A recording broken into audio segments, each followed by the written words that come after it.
Well, I didn't think it was possible for Kash Patel to do worse than I anticipated, but he did worse than I anticipated today, trying to salvage and save his job. It was like watching a drowning man being hit with anvils over and over and over again instead of a life preserver being thrown to him by the Democrats on the House Judiciary Committee. What did he think was going to happen? And suddenly he decided at one point during the oversight committee hearing that he would not just sit and take it any longer, but he'd actually effectively use his time to not to answer questions, but to attack verbally sitting United States senators. You're a loser, Kash Patel. You have violated the decorum of the Senate. Even Fox News is indirectly calling for your dismissal. And this was your moment to shine as you had to defend, and you knew the questions were coming about the Epstein scandal and how you've mishandled and bungled it as a willing co-conspirator with Donald Trump, and what we are watching now with your failed abilities and your misconduct around the Charlie Kirk murder. Okay, here we go. Michael Popok, Tuesday afternoon on Legal AF, and I brought the receipts. Let's talk about Kash Patel. How did he even get to the part in his life where I need to say FBI Director Kash Patel? Obscenely unqualified. He called Senator Adam Schiff at one point a fraud. Talk about a fraud.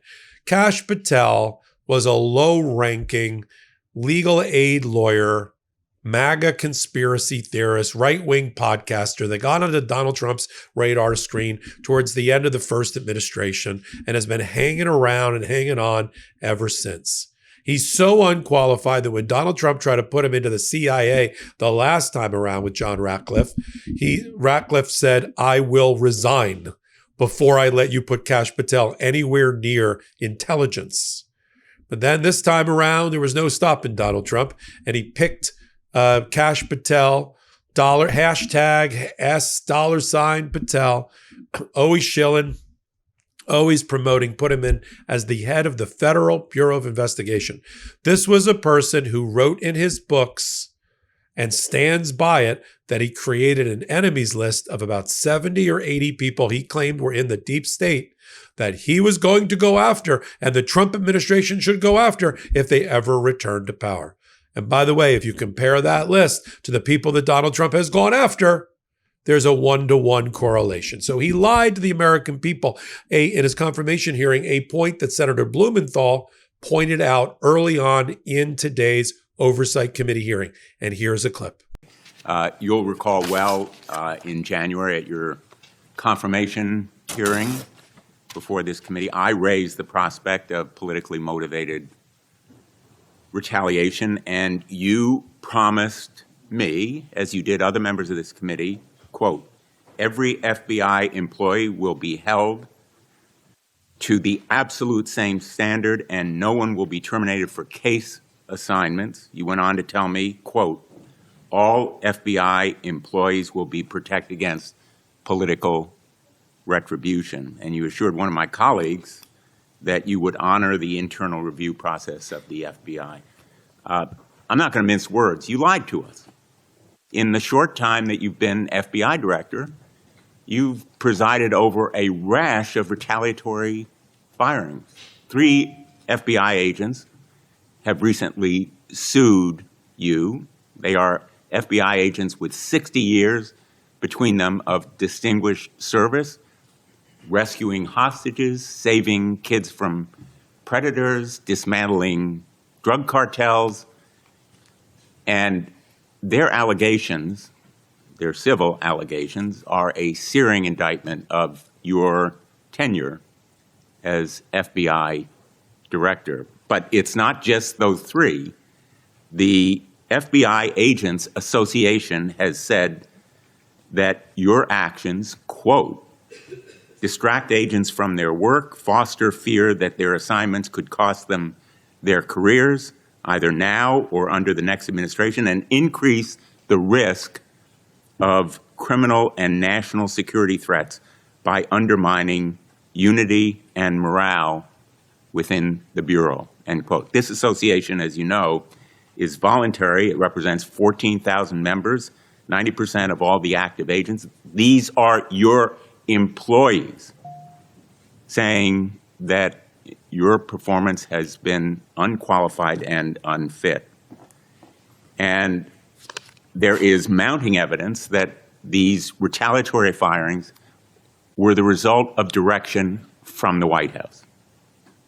There have been instances in the past history of the Bureau of political interference and political direction from the director's office, but not the kind of institutional interference that we're seeing from the White House right now. I'm going to ask you, has anyone from the White House contacted you about personnel decisions?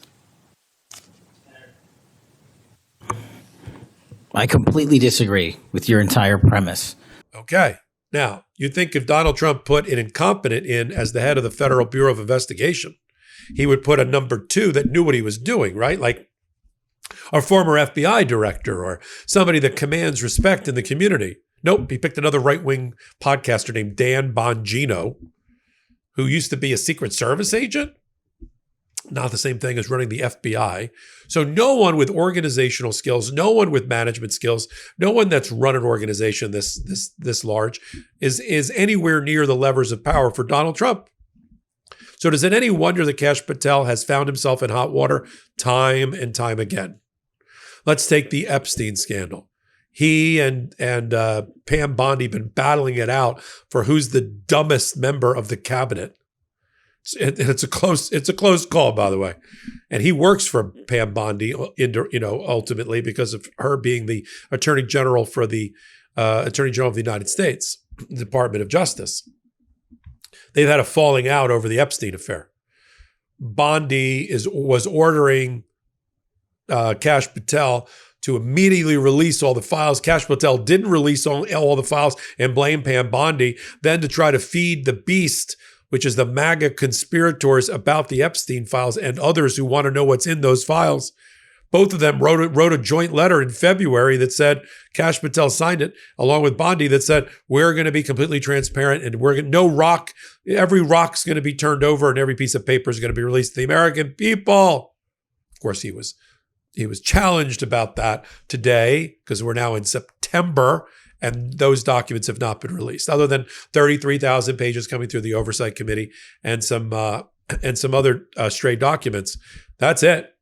There are hundreds of thousands of pages that have not yet been disclosed.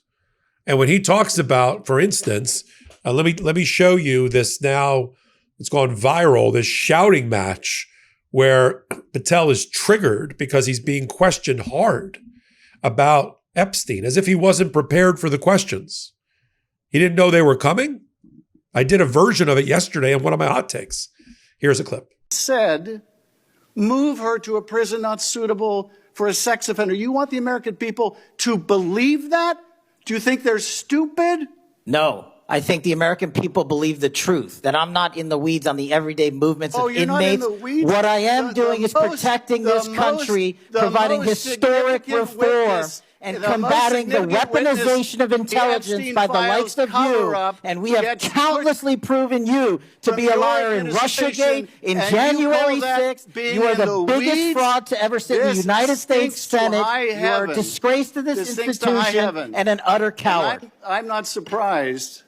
I'm not surprised that you continue to lie from your perch and put on a show so you can go raise money for your charade. You are a political buffoon at best.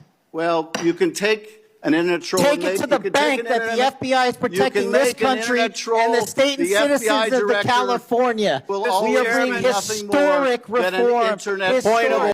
Okay, that's Adam Schiff taking on Kash Patel and winning, because he's holding his feet to the fire that Kash Patel promised the American people that there be transparency and he would provide all the documents, and he's still playing hide the ball. In fact, in response to a softball question thrown to him by a Republican, he makes the shocking declaration, which of course we can't confirm or deny because we don't have our hands on the documents. We've never gotten them. That the only child sex trafficking that went on was for the benefit of Jeffrey Epstein. Let me show you the clip and I'll tell you why this is terrible and cooks. This is terrible for Donald Trump's theories and his attempts to defend himself. Let's roll the clip of the response related to only Jeffrey Epstein was trafficking girls for his own benefit.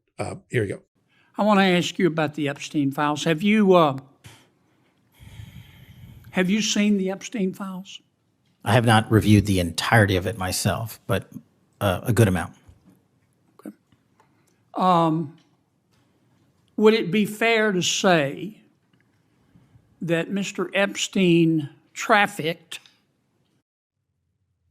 young women, including, in some instances, minors, for sex to himself? That was specifically the allegations in the 2018 indictment in the Southern District of New York. Okay. Who else did he traffic these young women to?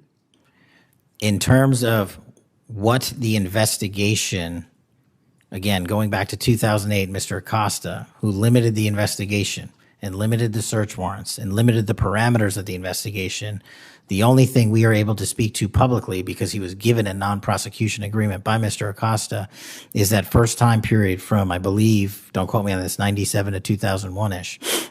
And then when the Trump administration courageously reopened it. Excuse me for interrupting, but I'm going to run out of time. You've seen most of the files. Who, if anyone, did Epstein traffic these young women to besides himself? Himself. There is no credible information. None. If there were, I would bring the case yesterday that he trafficked to other individuals. And the information we have, again, is limited. So the answer is no one? For the information that we have. In the files? In the case file. That is devastating to Donald Trump's quote unquote defenses for a number of reasons. Well, first of all, it completely undermines Ghislaine Maxwell's sworn under oath testimony, under penalty of perjury, that there was no child sex trafficking ring, that and certainly not one that Jeffrey Epstein benefited from. You just heard the head of the FBI say there was a ring, and that the only person who benefited was Jeffrey Epstein, trying to do a solid for his boss, Donald Trump. But that blows up in everybody's face. Because now the question is, where are the files? You obviously are referring to something when you say that there's no credible evidence, to support the theory that anybody else victimized these girls. Show us the evidence. But no, he can't show us the evidence because we're back to the chicken and the egg, because the evidence contains Donald Trump's name in it and Donald Trump's involvement in it, and they're never going to release those files. That's why we're watching this bill, this discharge bill, one vote short, about to be signed. Once it is, then we're up for it. Then we got Congress voting 218 to have all of the Epstein files released. So you've got, then you've got the fight with Cory Booker. Now, this is comes up around the Utah shooting of Charlie Kirk. Another fumble, misconduct by Kash Patel, who refuses to leave his high-priced elite restaurant in New York with his fat cat, other FBI people at Rayo's, to go do his job to quarterback the manhunt, which was eventually, the manhunt was a mother hunt.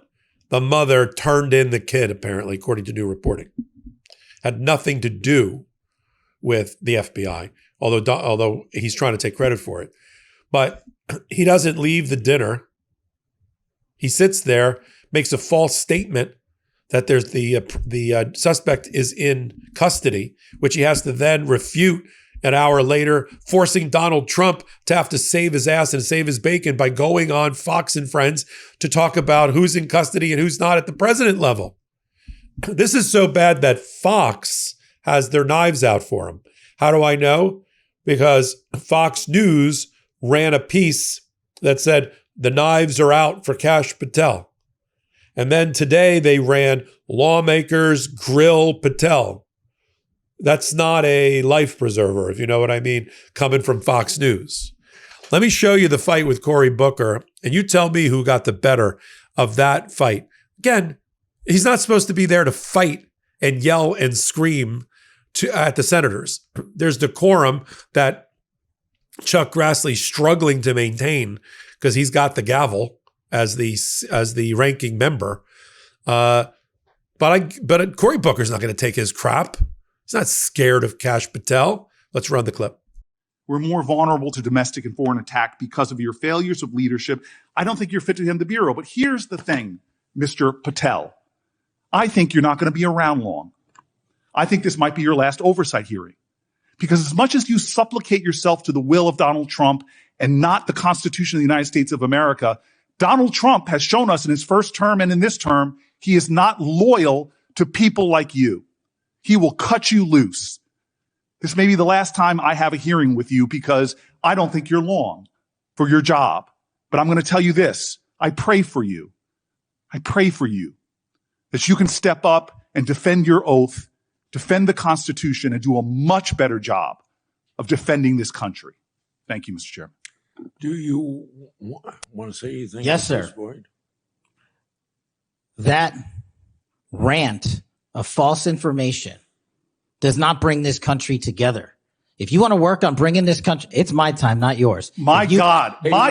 If you want to talk about dividing this country, it is I my follow time. you on your social media posts that It is tears my this country time apart. to address your falsehoods. Oh, You are an you can try embarrassment all to the you division want in this country. to not take It is my responsibility time. for what You you had have your said. time. Sir, you're Your making a time is mockery of this over. committee. Sir, you don't tell me my time is over. You The know how people far of New we've Jersey come tell me since what my you time told- is. Senator- You can't lecture me. You can tell me Sir, my time's you have- over? You may be the charge of the I'm not FBI, going anywhere. but I am not afraid of you, sir.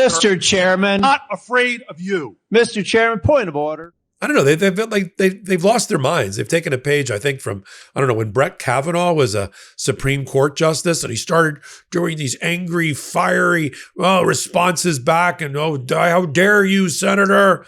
He thinks that's effective. This isn't The Godfather. You don't get to yell at the senators. It just makes you look weak. It makes you look like you don't know what you're doing and you have to fight and accuse and yell and scream in a failed effort to get your job. I love Cory Booker's line. I don't think I'm ever going to have to see you again, Mr. Patel. I think this is the last oversight committee I'm going to have to preside over or be in where you're going to be on the other side. I love it. And it's true. Think how unsafe we are. Think of how the homeland is compromised. Homeland Security is compromised by having Kash Patel, who couldn't catch one shooter on the top of a building against another right-wing podcaster. He couldn't find that guy if it wasn't for the mother turning him in and the father and a minister involved. How's he going to keep us safe from a domestic terrorist attack, a activated sleeper cell terrorist attack, a mass shooting, a serial killer? How's he going to do all that? Hacking by our foreign adversaries and enemies of our computer systems, of our phone systems, of our banking systems, of our infrastructure, our utility systems, of our voting machines. How is he going to do that? He can't think his way out of a paper bag, a wet paper bag at that. And it's all laid bare in the open. You see him, maybe there's high-fiving going on in the White House, but there's got to be some adults who are serious in the White House that are thinking that was not a great performance by Kash Patel. He already threatened to leave once, along with Dan Bongino, over how the Epstein files were handled or mishandled. He's lied to the American people in his confirmation hearing about not having an enemies list or not using an enemies list and not going after them in retribution. He's fired or transferred thousands of FBI agents, making us unsafe. He's fired the leadership of the FBI with all their institutional knowledge because they did their job on Jan 6th. He lied in his confirmation hearing today when he said, well, that's not the only reason we fired them, because of their assignments that they were on doing the Jan 6 cases and going after Donald Trump. That is the only reason, because most of these people almost all of them had exemplary bodies of work and awards and commendations. He lied to the American people about his competence to do this job. He lied to the American people that this was not going to be a political vendetta in action. It is exactly that. He lied to the American people that he'd be releasing the Epstein files in their entirety, when he hasn't done that at all. And he's got to be, in any normal administration after this performance today, he would be canned. He would be the fall guy. Dan Bongino's doing so poorly, they already brought in a babysitter for him to bring in a second deputy FBI director. And we're going to continue to follow it. I'm glad you're here on Legal AF Tuesdays. Tonight, follow me Tuesdays, 8 p.m. Eastern Time on the Midas Touch Network for Intersection, a new podcast that I host Tuesday nights on Midas Touch Network. And then, of course, our Legal AF Substack as well. Growing by leaps and bounds, all because of you. So until my next report, I'm Michael Popok. I'm Michael Popok, and I got some big news for our audience. Most of you know me as the co-founder of Midas Touch's Legal AF and the Legal AF YouTube channel, or as a 35-year national trial lawyer. Now, building on what we started together on Legal AF, I've launched a new law firm, the Popok Firm, dedicated to obtaining justice through compassionate and zealous legal representation. At the Popok Firm, we are focused on obtaining justice for those who have been injured or damaged by a life-altering event, by securing the highest dollar recoveries. I've been tirelessly fighting for justice for the last 35 years, so my own law firm organically building on my Legal AF work just feels right. And I've handpicked a team of top-tier trial fighters and settlement experts throughout all 50 states known as big auto injury attorneys who have the know-how to beat heartless insurance companies, corporations, government entities, and their attorneys.